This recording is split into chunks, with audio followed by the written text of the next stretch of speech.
Hello guys, kain tayo for today. Nagluto nga pala ako ng champurado at yung ginamit ko ditong kokwa ay galing pa mismo sa probinsya ng Bicol. May nagbigay kasi kay hubby. So ganito nga pala yung itsura niya guys. Walang brand, syempre talagang natural.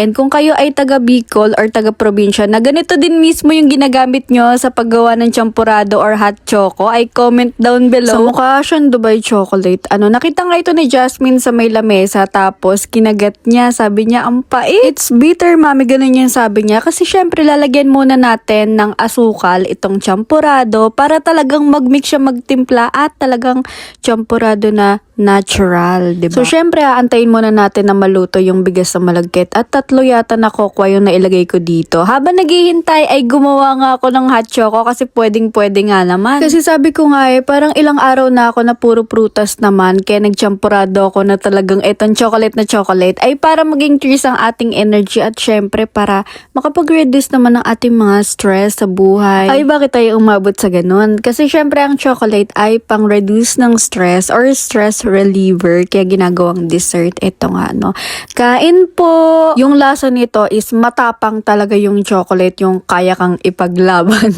So, kaya lalagyan natin ng maraming gatas para talagang mag-blend siya, talagang ma-indulge natin ang chocolate na galing sa province ng Bicol. Ayan guys, napakasarap, mga pitbahay muna kayo sa amin.